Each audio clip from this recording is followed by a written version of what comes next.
Azərbaycan tarixində fəxr olunacaq, qürur duyulacaq səhifələr çoxdur. Amma təəssüflər olsun ki, ağrılı-acılı günlərimiz də az deyil. O günlərdən biri də 1992-ci il fevralın 25-dən 26-sına keçən gecədir. Həmin tarixdən Xocalı soyqırımından 30 il ötür. Bununla əlaqədar ölkəmizdə müxtəlif anım tədbirlər keçirilir.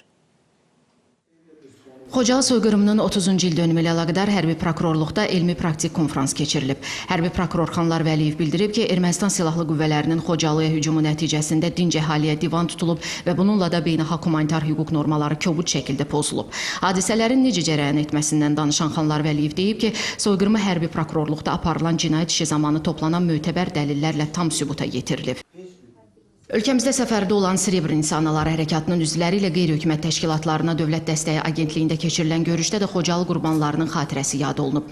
Agentliyin Müşahidə Şurasının icraçı direktoru Aygün Əliyeva Ermənistan silahlı qüvvələrinin Xocalıda törətdiyi soyqırımı barədə danışıb. Srebrenitsa Anaları Hərəkatının sədri Munira Subaşiç isə bildirib ki, hərəkatın üzvləri artıq 3-cü dəfədir ki, Azərbaycana gəliblər. Vurğulanıb ki, Bosniya və Hersegovinadan olan analar bütün beynəlxalq tədbirlərdə Xocalı soyqırımı haqqında məlumat verirlər.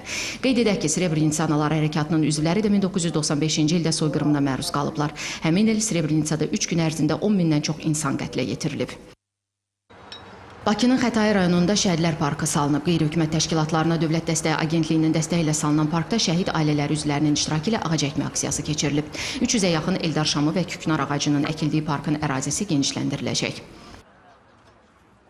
ADU Universitetində Xocalı soyqırımı beynəlxalq ictimaiyyətin gözü ilə mövzusunda konfrans keçirilib. Universitetin dekanı Anar Vəliyev, Gənclər Təşkilatları Milli Şurasının sədri Azər Əliyev, Gənclər Fondunun icraçı direktorunun müavini Qədir Xəlilov və digərləri Xocalı soyqırımı ilə bağlı ətraflı məlumat veriblər. Bildirilib ki, erməni vəhşilikləri barədə xarici ölkə gənclərinin məlumatlandırılması, faciə barədə faktların beynəlxalq ictimaiyyətə çatdırılması olduqca əhəmiyyətlidir. Qeyd edilib ki, Xocalı soyqırımının dünyada tanıdılması istiqamətində dövlətimiz tərəfindən məqsədyönlü iş aparılır. Heydər Əliyev Fondunun vitse-prezidenti Leyla Əliyevanın təşəbbüsü ilə həyata keçirilən Xocalı Ədalət Beynəlxalq kampaniyası da bu baxımdan xüsusi rola malikdir. Konfransda soyqırımına həsr olunan video çarx nümayiş etdirilib. Sonda Azərbaycanın aparıcı gənclər təşkilatları adından dünya ictimaiyyətinə, nüfuzlu beynəlxalq təşkilatlara və tərəfdaş qurumlara bəyanat ünvanlanıb.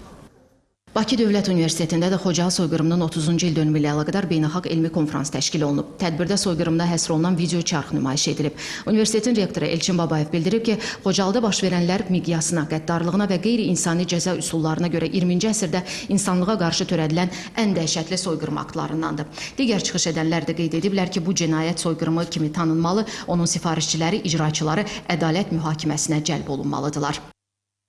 Azərbaycan Milli Elmlər Akademiyasının Mərkəzi Elmi Kitabxanasında Xocalı soyqırımının 30-cu il dönümünə həsr olunan tədbir keçirilib. Tədbirdə Ulu Öndər Heydər Əliyevin rəhbərliyi dövründə Xocalı soyqırımının dünyaya çatdırılması məqsədi ilə görülən işlərdən danışılıb. Həmçinin Heydər Əliyev Fondunun vitse-prezidenti Leyla Əliyevanın təşəbbüsü ilə həyata keçirilən Xocalıya Ədalət Beynəlxalq kampaniyanın faciənin soyqırımı aktı kimi tanınmasında vacib rol oynadığı da vurğulanıb. Tədbirin sonunda Xocalı soyqırımına həsr olunan kitablara baxış keçirilib.